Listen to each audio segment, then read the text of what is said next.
How you doing? This is Mike for Mike's Random Thoughts. So this is a look into smart cities. Now I want to put up a disclaimer. I'm not that big of a techie type of person.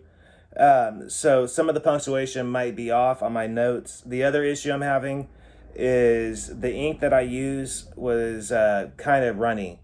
And at the time it was the only pen I have. So guys, just bear with me as I get right into this research material, okay? So, smart cities are considered smart in two different ways: that they government and harness the technology, that is to monitor, analyze, and plan and govern the smart cities. Now, these type of cities, they actually share your data. Now, this isn't limited to just the city government, though. This also includes the businesses and the citizens, as well as, and this is crucial to understand, third parties that actually benefit from the use of the data as well. Now, they say that sharing this data will actually create opportunities for understanding the economic benefits of the city as it grows. Now, the concept of a smart city, it actually uses ICT, which is information different physical devices.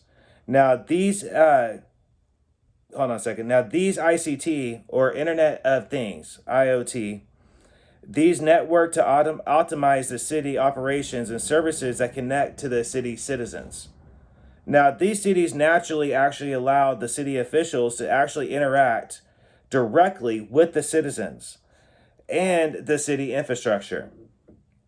They actually monitor what's going on within a city, as well as monitor how the city is actually evolving, basically at the same time.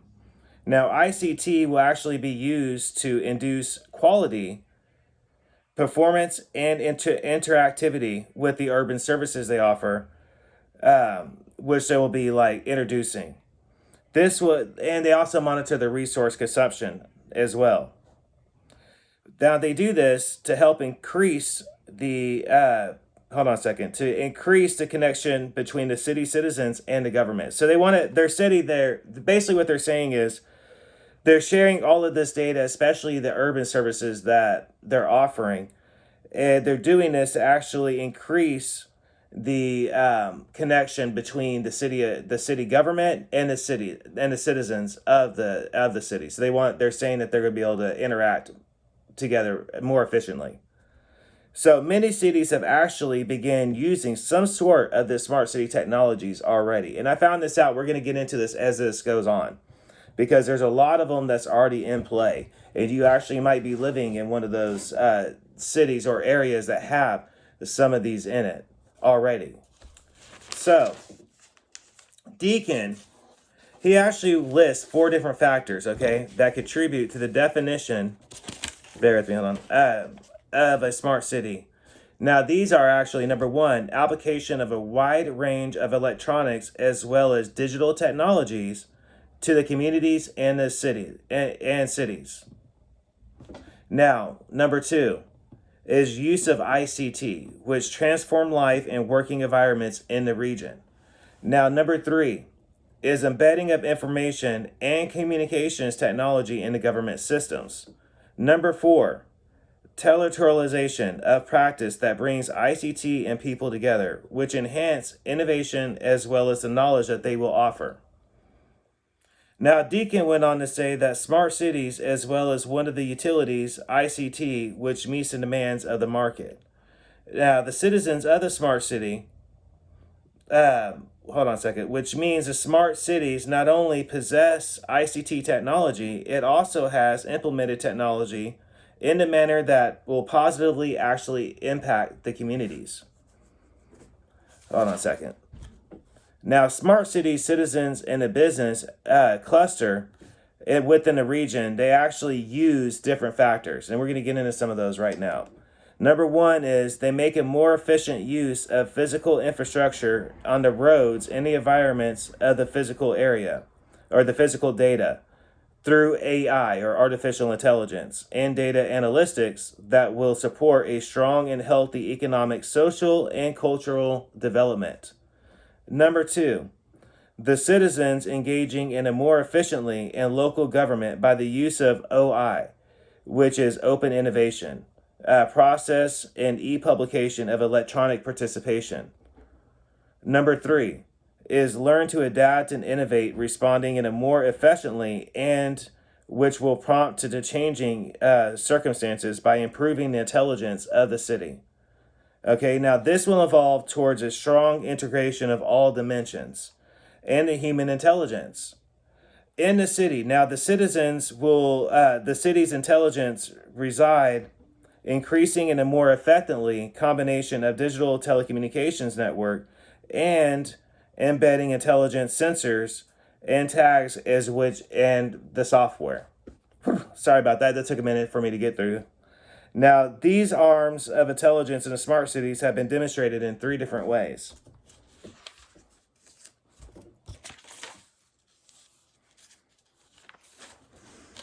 These ways are actually number 1, orchestration of intelligence. Smart cities establish institutions and communities based on problem solving and different collaborations. Number 2, empowerment intelligence. Smart cities provide open platforms, experimental facilities, and infrastructures. This is done in order to cluster innovations in certain districts. Already, Sweden, Hong Kong, Australia, and Ukraine have facilities utilizing these different platforms, and we're going to get into some of these later on. Number 3, instrumentation intelligence. Smart cities infrastructure. The city is made of smart through real-time data collection. It will have analysts and predictive modeling across city districts.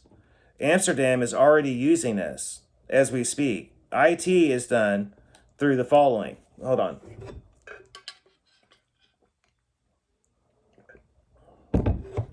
Number 1, common IP infrastructure that is open to researchers and develop applications. Number 2, wireless meters and devices which transmit information at point in real time.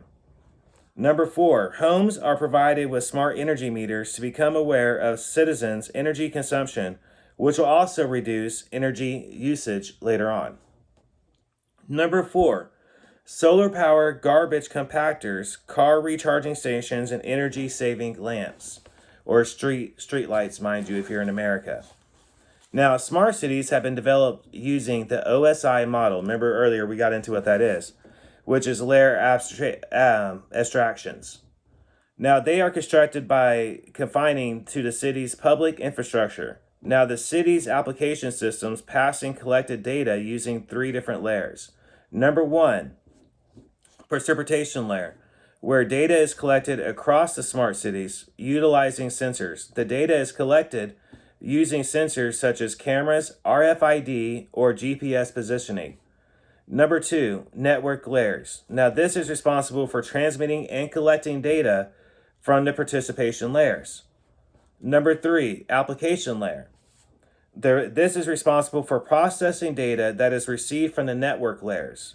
This layer will use its data into processing to make decisions into how to control the city's infrastructure, which is based on the data that is received. Now, let's look at some kind of like the frameworks here, right? So smart cities require a unique set of frameworks to realize that the focus areas of opportunity and innovation, which is central to the city's projects. Now, frameworks can be divided into different dimensions, or 5 different main dimensions. These include numerous related accessories of the smart city's development. Now, the technology. Naturally, they have been,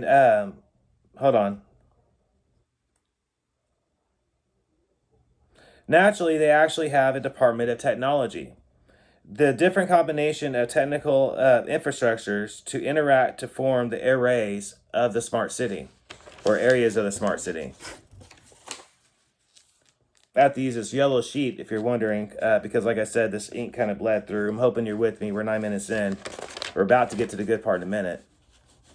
So the technologies are varying levels of interactions between human to technology systems.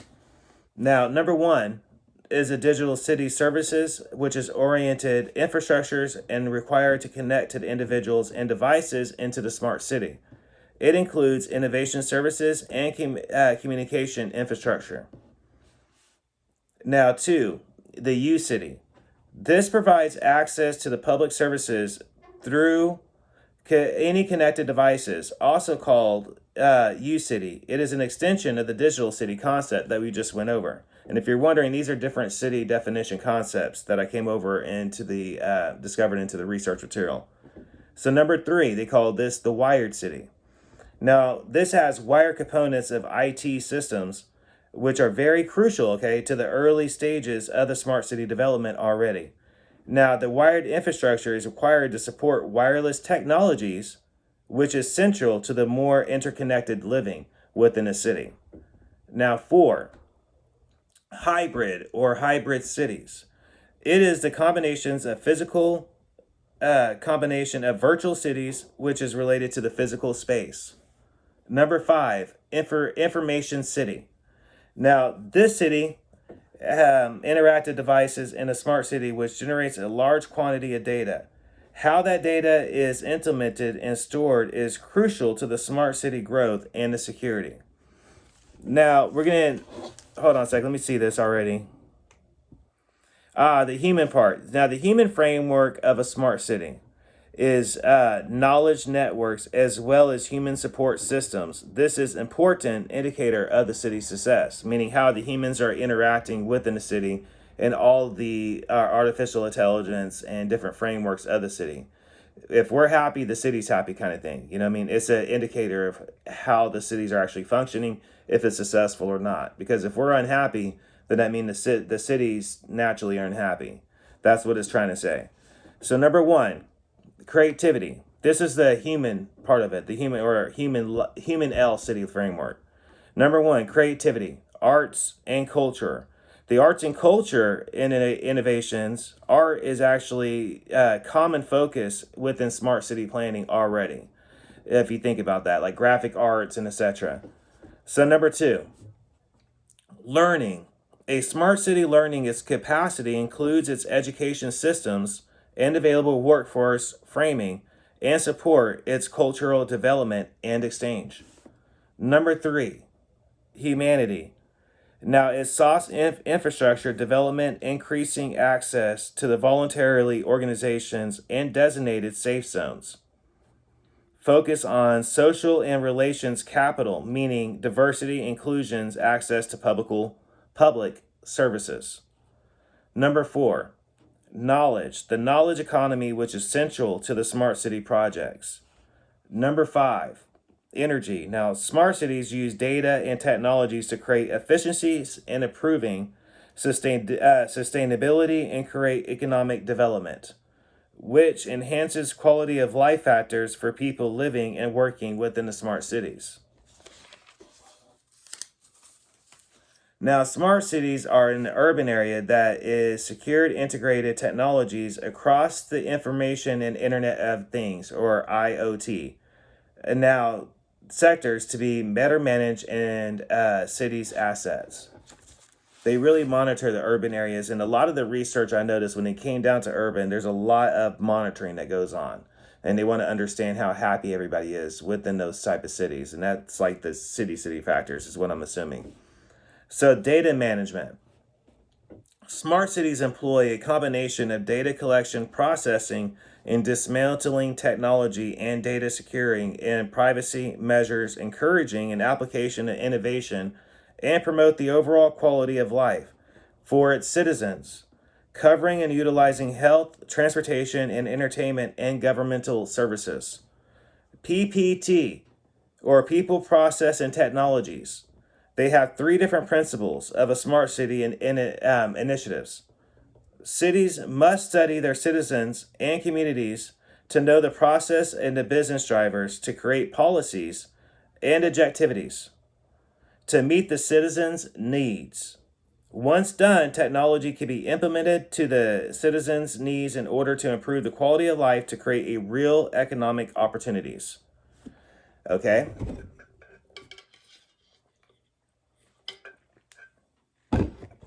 So, right now I'm going to go into some bonus features. Let me explain it. A lot for my new listeners, I attach bonus features, which is clips and stuff. Now, some of these clips, they don't get included, but yet I feel like they're worth going over due to the fact of how good they were. And there's numerous different reasons why I might not include them in the finished product of this episode or this special, because there will be different parts to this. This is part number one. There will be part number two, and so on until I'm done with it. And there's a lot of clips that will be included, kind of like a mini documentary, if you will.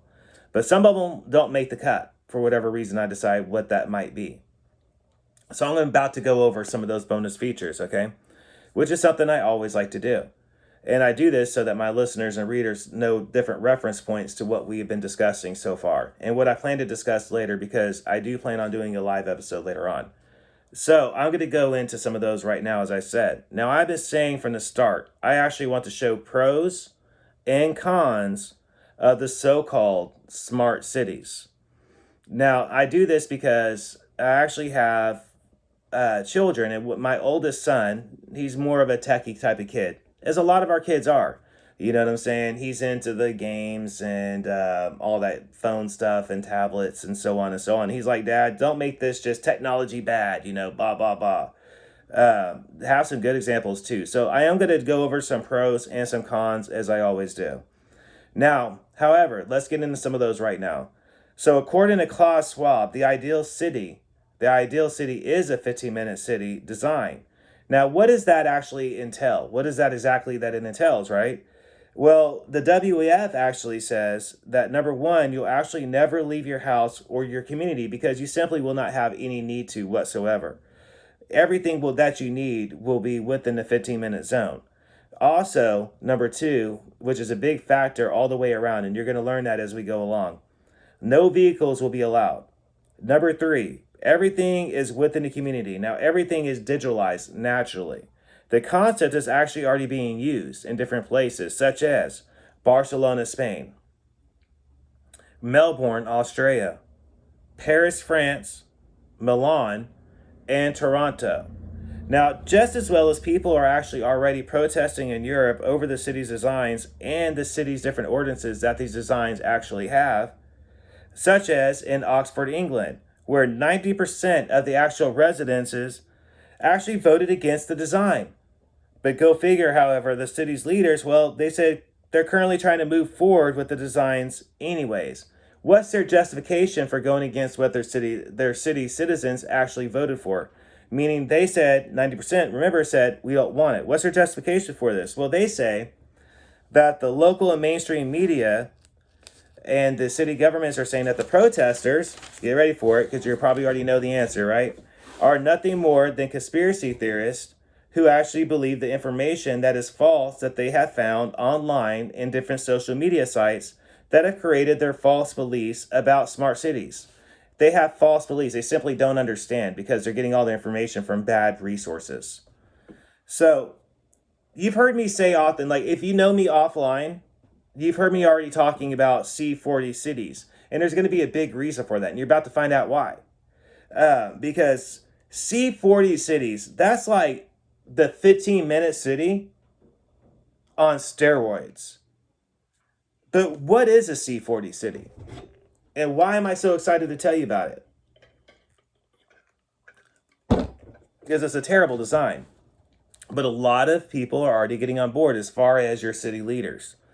So the goal of a C40 city is actually to eradicate all vehicles completely, basically altogether. Now, the city leaders that are actually leading in C40 cities actually say they must eradicate personal vehicle ownership to help with global warming. So it turns out that there's actually a division of mayors, and this division of mayors' sole job is actually legalize all the legislation that supports the climate change policies to actually move forward. Now, these mayors, it turns out, are actually from different countries. So this just isn't a America thing or just an Australia thing. No. These mayors are from all different countries. And their sole job basically is to move forward with the climate stuff that they want, such as at Davos that they discussed and everything.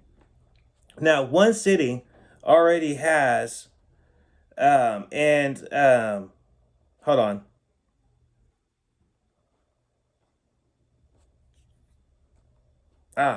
One city's already have this concept going on. Now, one city their mayors basically want to their measures to actually charge the citizens a lot of money basically to drive on the city streets. And this is actually in Europe. Basically, what's going on is if you're living in Oklahoma, think of the turnpike system. How we have to pay to go on the certain roads. You don't have to pay for all the roads, but the turnpike roads you have to pay for. That's essentially what this is, but it's a whole lot more money to where the most common person, they're simply not going to be able to afford it. Now, Jordan Peterson had some great stuff to say about the C40. Now, he went on talking about the C40 design, and he said that they basically want to reduce the calorie consumption of citizens as well to 2,500 calories a day, basically by force. Now, they want citizens to only fly once every 3 years. Their goal is to basically eliminate 100% of private car ownership. Now, basically, we are already halfway to a 100% digitalized city already. Like basically what the digitalized cities, all the smart cities want to imply, we're halfway there if you think about it already. But you really got to sit there and actually think about it. And they're doing this with RFID chip cards that we all carry around in our wallet. Now we can just touch stuff. I do it. I'm sure you do it as well if you have one of those cards. Anyways, digital bank, and we also have digital banking already. And that's two very crucial things to understand, and we're about to find out why. So get this. They already want to put expiration dates on your money's availability, okay? Now, this process is already being tried and done in the country of China, okay? Now, what they're doing is they force you to spend your money completely. So, and they do this in times of recession. So basically what happens is if you don't spend your money by the expiration date that they give you, they simply take your money away from you. Those funds that you had will no longer be available by the expiration date if you don't use it. Now, in opposite times of their government, meaning they can actually implement different policies in the opposite way to force you to save money and to force you to spend money. They could do this in two different ways. And the process is, like I said, has already been done in different areas of China. Now, one of the best actual clips I actually found on describing, going back to the 15-minute city, because that's what majority of people know about, is this guy used a chicken coop, all right? Now, residents, he said, they're not locked in the city if you think about it, okay? But yet, they stay there. They are free to go as they wish, but they choose not to. However, why is that? Now, he walks farther into this chicken coop, and he said that they basically you have a water bowl, you have your feeding bowl, you own nothing essentially, but yet you're happy because your basic needs are being met, which actually makes you content with your situation. Now, he said you can see how happy they actually are by how many eggs they're producing. He said, and this is a good thing because I could take away everything that they are producing and they will keep producing even more. Now, in a 15-minute community, he said, there's not many variation choices of housing, and there's not really any need to. They're basically all going to be the same. And now, again, as long as you're meeting their basic needs, they will keep producing. He said, they can actually come and go as they please. He said, but once they get to the edge of the road, the world, it simply becomes too noisy and too scary for them. And they choose never to leave. They choose to stay in their familiar housing where their basic needs are being met. So basically, essentially what he's saying is they can choose to go across the road if they choose to. But if they do, they'll lose or have the chance to lose all their basic needs that's already being met. They have their housing, they're warm, they have all their food, their water, everything they need to make them happy is right there. But they're like, why risk losing all of that when I have all of that already? Just on the off chance of wondering, when you already have this. That's the logic that he's saying that they basically will essentially have. And if you think about it, I think he's right. If you think about how majority of people actually are. So let's look a little bit more into the C40 cities.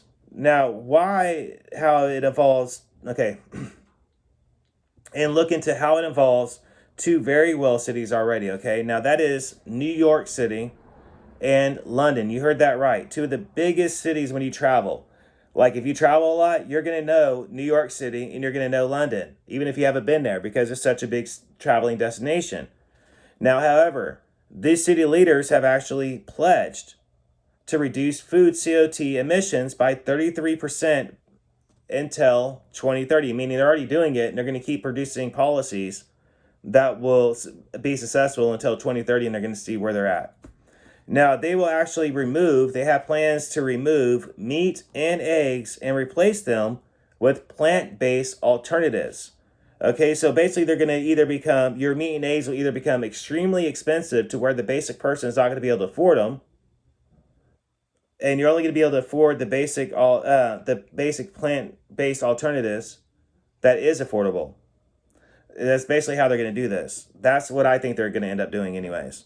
So they also took a meat reduction pledge, okay? Now the C40 city mayors, all of them have to take this pledge. If you look into the nutrition before the 1950s, however, things like cancer, they hardly ever existed. So what actually happened, right? Upon doing research, I looked across some different nutrition articles that nutritionists said, and I came across some interesting facts. Nutrition basically drastically changed, and diets became a major part of the social fads around the late 1950s. Now, almost all of the nutrition, however, and diseases such as diabetes actually have to do with our sugar consumption. You see, sugar consumption has actually risen to more than 100 pounds of sugar a year. Now, this is only half of it, however. Due to all the carbohydrates in foods, when digested, they actually turn into sugar as well. Okay, now even if they're actual whole grain, they'll still be digested and turn into sugar in the body. Now, this actually causes the body to increase insulin production, which actually will turn into fat cells. So you need to remember that plant-based food is based on carbohydrates. Therefore, once digested, they are converted into sugars. And our bodies basically are made by protein and cholesterol. Now, the body actually needs these two things to actually function. This is why plant-based diets can be so dangerous long term. You notice I said the word long term. Now, meat-based diets, they actually help in making your body stronger and healthier. Okay, now almost all have reported becoming stronger and less sicker, as well as healthier and mentally sharper on a high meat-based diet, if not completely meat-based diet. Now let's get back to the point at hand. Okay, why I wanted to include that.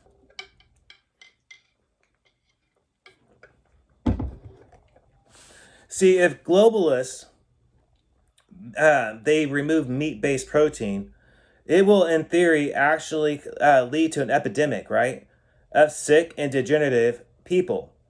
Now, people will eventually also lose the ability to reproduce. Also, veggie-based and artificial lab-grown meat is a more cost-effective form of food production for globalist leaders. They basically feel like they can engineer food that will last forever. And it's actually similar. It turns out upon the research material, it's very similar to MREs. And the reason why they like it is you can prepare it without cooking, and it can actually be stored without refrigeration. And they claim that you won't need appliances to cook or produce or store the food, which simply basically to them, those things are outdated and it uses way too much energy. We can just chemically engineer food that will last forever, and we get all your nutrition from this chemical engineered food, and you won't need things like refrigeration or stoves or baking or anything like that. You won't need no need for it. I mean, it's just not modern. And this is literally the language that these people were using in these different meetings.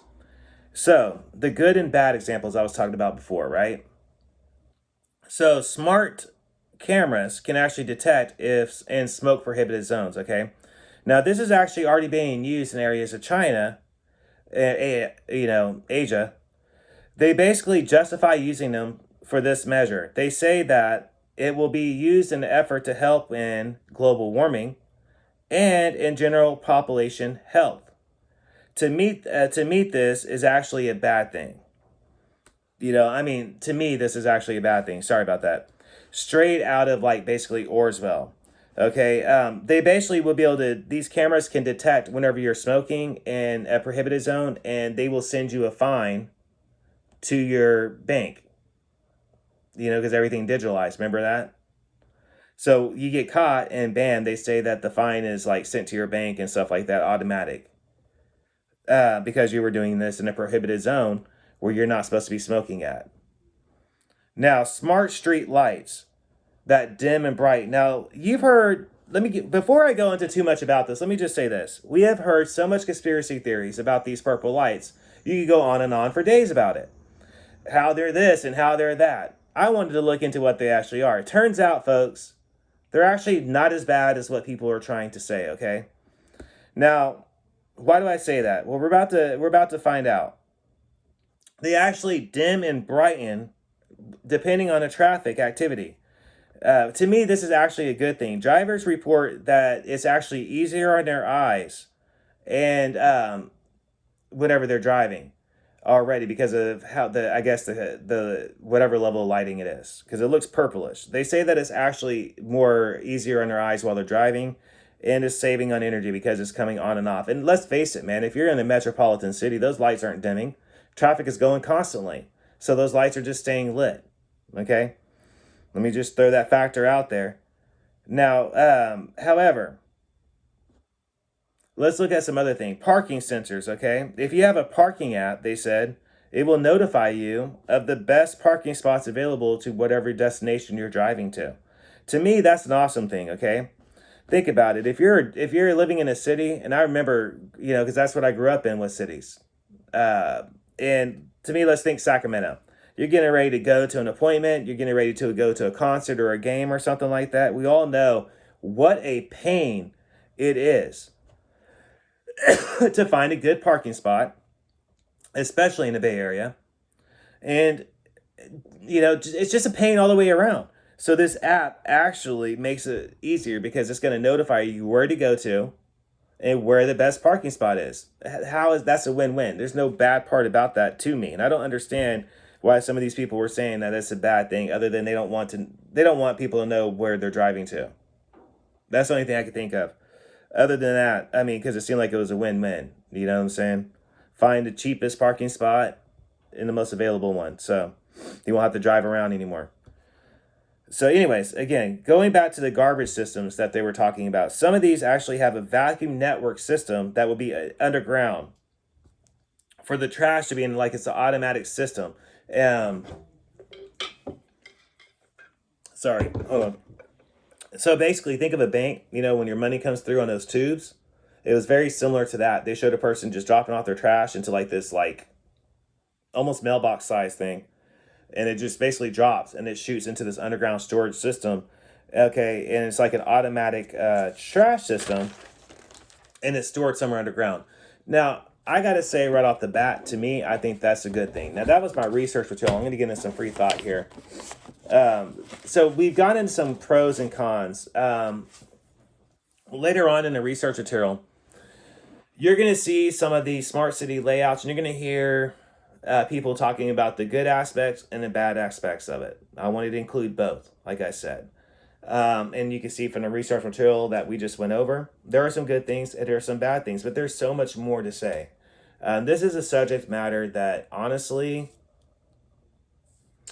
there's just not enough time to go over it in just one podcast episode. It's just too vast of a subject. There are so many different designs going on. Bill Gates has one being built. The old Walmart CEO, they have one being built. I'm going to add the bonus features. I'm going to add those clips so you guys can actually see those city designs for yourself.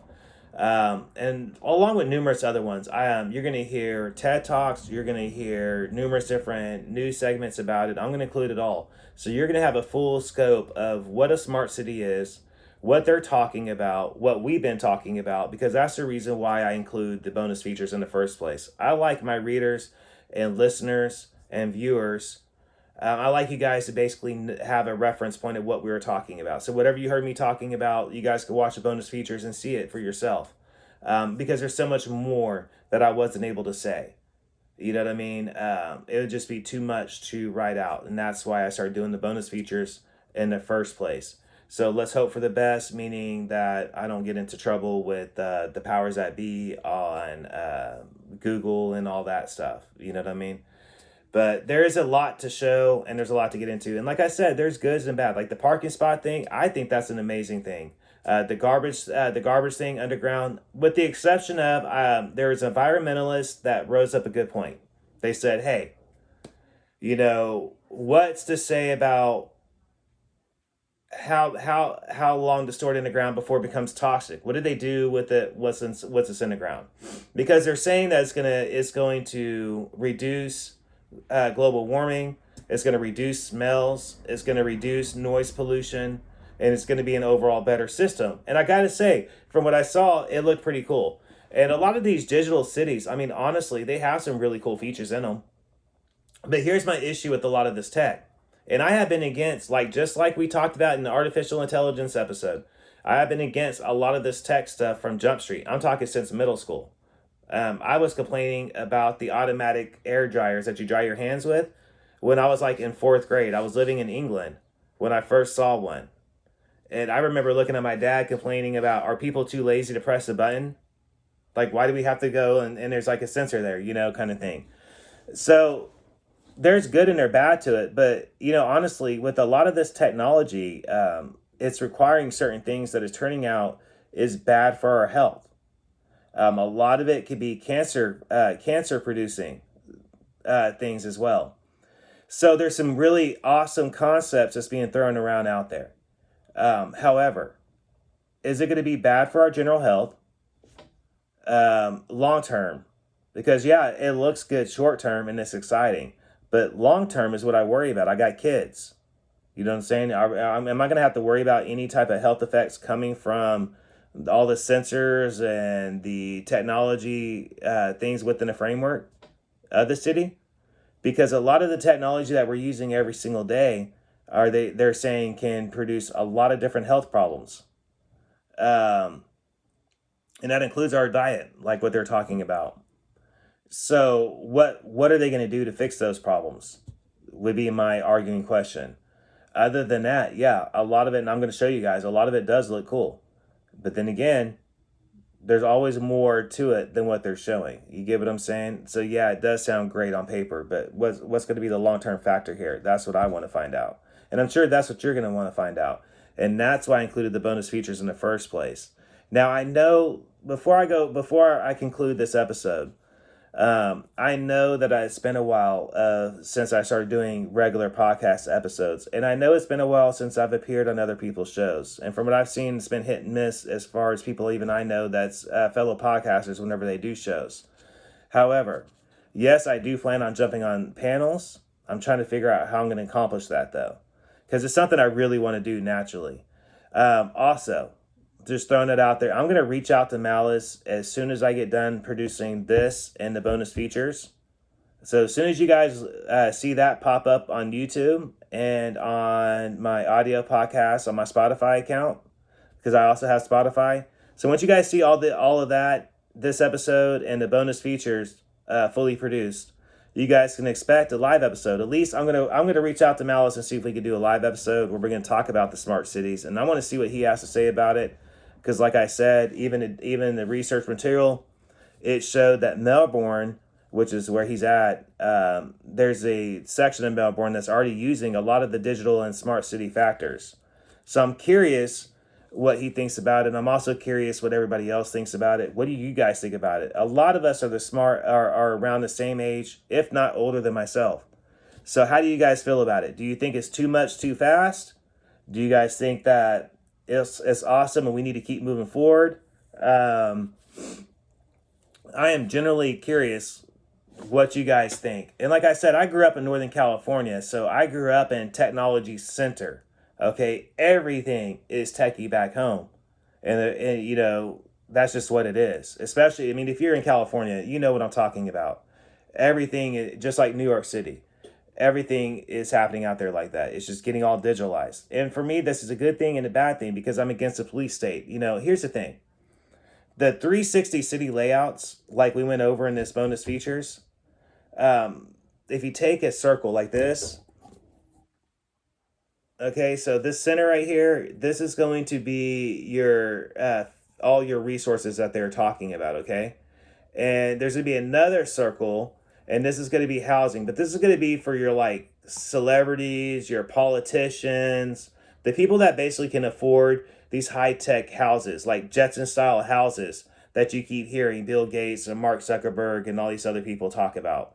Then you're going to have this additional ring out here, okay? And this additional ring out here, this is going to be where all the basic people live at. And here's a danger zone of that, okay?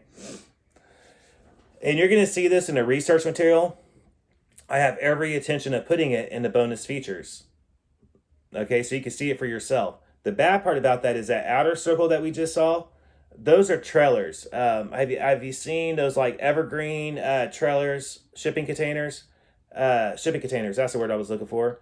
That they transform into offices or different businesses and things like that.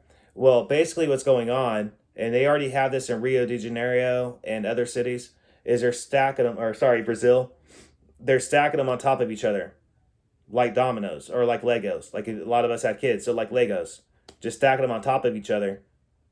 And they don't really have that great of AC. They're completely monitorized by camera systems, and they're not really free to go anywhere. And you don't have the great resources that the other people are having within the city. And that's just a fact. So, and interestingly enough, in that city I'm talking about, and you're going to see it for yourself in the bonus features, he said that majority of the population is actually outsourced, meaning they're not even local residents. They're people that were brought in. So the people living in a center ring that I was talking about, they're actually people, scientists and doctors and, all those great people for a smart city. They're living in that housing area. Meanwhile, everybody else is living here. Never forget, like I said numerous times on my podcast show, Davos 2 years ago, and all these globalist leaders even recently, they had a nice little saying they like to say, which is, what are we going to do with the grazers? Now, what is a grazer? A grazer, to them, is somebody who is using resources, but they're not contributing to their smart city technology, designs. You gotta understand, a lot of jobs are about to be gone. They're eliminating a good chunk of society as we know it. And it's not just American society, man. It's everyone, it's all of us across the globe. They're eliminating all kinds of jobs that they're basically ruling out as they don't need people for. You know, all of these people are demanding pay raises and all this other stuff. And corporations are responding to it by saying, okay, we're going to replace you with an automatic intelligence workforce. And people can speculate on this all they want to, but the truth of the matter is, they already have trial restaurants being ran by Yum Industries. I know for a fact Yum Industries is doing it, and other restaurants as well. And they're doing this at select locations across the globe. I believe there's one in Thailand, there's one in Germany, and there's one in Los Angeles somewhere. But it's supposedly digitalized, so you go in and everything's going to be like kiosk menus where you don't even talk to anybody. You know what I'm saying? And there's a robot, I guess, that goes across the countertop like this, back and forth.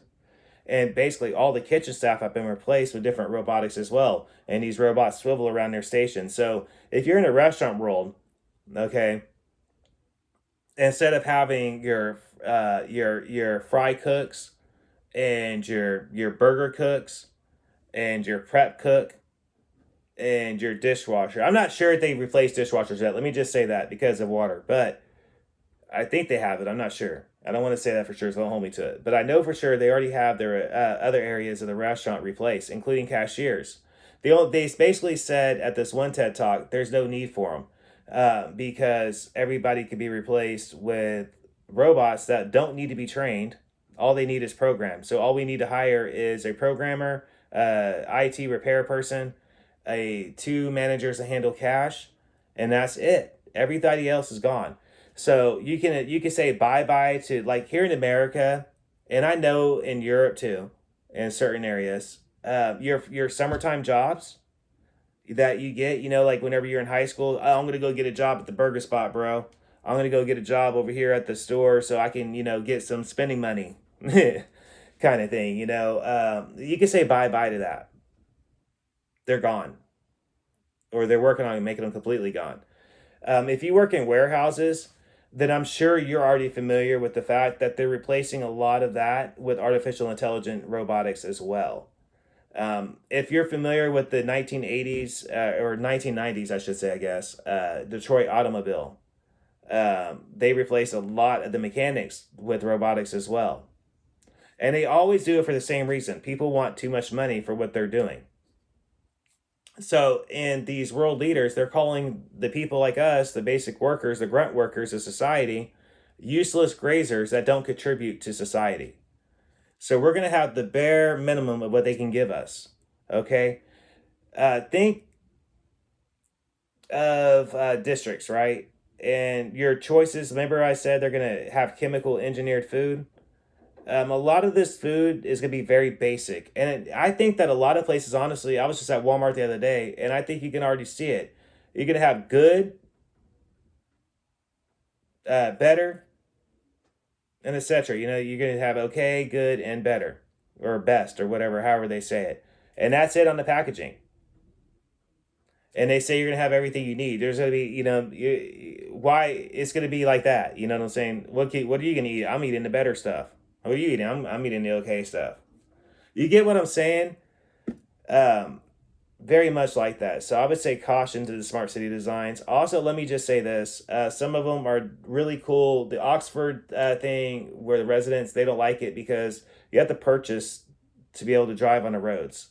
But it's not like I said; it's like turnpikes, and it is. But it's an outrageous amount of money to where the average citizen can't afford to drive on it for more than so long. And they're enforcing this, of course, through digitalized cars, your smart cars. Your old school cars they're not going to really be able to do that to those. But the newer cars with computer chips in it and wiring and all that stuff, that's where the money's at. That's where they can monitor where you're driving at, how much you're driven, and where you're going to. Because everything is GPS. I mean, if you're a truck driver, you know what I'm talking about. They got that box underneath, your boss does, and they're able to see everywhere you're going. So that's what that is. And that's why you're seeing so many people against it. But what I found interesting, and I think the huge takeaway should be, is so high of a percentage of Oxford, 80% of the residents say, hey, we don't want this. And the city officials did it anyways and said, well, you guys just don't know what you want because you're believing stuff you're seeing on social media, which is false. I say that should be a very caution, caution. There was a 1980s movie. What is that? Danger, danger, Roger, Roger, or something like that. Will Rogers, you. That's what it is danger, danger, because they want a totalitarian system, okay, where everything is your money's to be digitalized. They're already doing it in China, like I said, to where they're forcing their residents. No, you have to spend this amount of money by this time period, or you're going to lose it. You have to save your money by this amount or you're going to lose it. Totalitarian complete control. I can't emphasize this enough because I don't know how much more I'm going to talk about technology issues. I've already talked about so many of them off and on over the years on this show. And I get off and on responses to doing these episodes, to these specials. However, I want to emphasize that fully understand that they're using positive language with bad intentions. They'll say it's for inclusivity. They'll say it's for urban development. They'll say it's for peace and understanding and all this other stuff and economic growth. And really what it all is just complete control. They want to know how much you're spending. They want to know what you're eating. They want to know how you wake up. They want to know every fact about your life. At Davos, they kept saying it over and over again. People are comfortable. They share all their data with us already. We share our health data with them. We share our banking information with them. We share all our sensitive information with them. And that's what they kept bringing up over and over again. We're halfway there. That's what Peterson, by the way, meant by we're halfway to what they want already anyways. We just don't fully accept it. Majority of us don't want to believe it. But think about it. We have digitalized banking. We have chip impacted cards. You have to put your chip up there in some kind of way to be able to purchase anything. And everything is reported digitalized by the bank. Even our medical information, we record that onto different apps that we trust. And then those apps, whatever, they do whatever with it because there's always third party people, believe it or not. It's just a factor of life. But even though I said all that, that's why I say caution. I think that us as people, we need to start doing what they're doing in Europe. And in Europe, they're demanding that their officials listen to them. That's what this whole protest thing is over, is all the different stuff that they want to include for global warming and their caps on growing, what they're allowed to grow and how much they're allowed to grow, how much they're able to keep, where they can sell, etc., etc. That's what all these protests are about, is they're against the totalitarian control. And that's what I keep emphasizing over and over again. Understand, at the end of the day, that this stuff to me is about a culture war, which in a culture war is not about race. It's not about anything else like that. It's about economic. It's about your economic situation. A culture war is about the rich versus the poor. And basically what they'll do is they use different social causes and social justification factors to basically cause division amongst its citizens. That's what all that is. I wanted to include that too. So like I said, you guys can expect more coming from this segment. I got a lot of bonus features. I'm about to try to develop all the bonus features so I can get this episode produced as fast as possible for you guys. So it'd be the whole series, this and the bonus features. Again, I'm going to reach out to Malice so we could try to do a live episode. And guess what? I already have my next special in mind. I'm not going to say too much, and I really, really, really want to. But just let me say, a lot of people are talking about it. People are claiming it. And nobody's allowed to travel there without permission. And this involves globally. So think globally. Nobody's allowed to go there without permission. And yet so many people are trying to claim it. And there's a lot of conspiracy theories around it. And I just really wanted to jump into it. So with that said, this has been Mike for Mike's Random Thoughts. I hope you guys enjoyed. I know it was a lot to take on. It was real choppy. Like I said, I'm not that techie of a person. So for me, a lot of the punctuation factors are probably off. And I'm sorry about that. As always, I did my best with that. Sometimes I don't say things the correct way. But I did my best at that. So you guys can expect the bonus features in this episode to be released here pretty soon. You guys can expect the next special coming right behind that. I'll do what I always do, which is I'll release a flyer or a trailer or something like that. Expect me to come around your show in the live panels, Dirty Water, like I told you last night. I hope to be able to jump on your show here pretty soon. And nothing. I've been seeing you're coming on live here pretty soon. And like I said, I'm planning on reaching out to Malice here pretty soon too. Everybody else that I forgot, Sparky and everybody that's out there. There's just too many to name. You guys expect me to make my rounds here pretty soon when I see you guys going live again. This is Mike for Mike's Random Thoughts. This has been a look into smart cities. And you guys can expect my next special announcement to come here pretty soon. Everybody have a great night.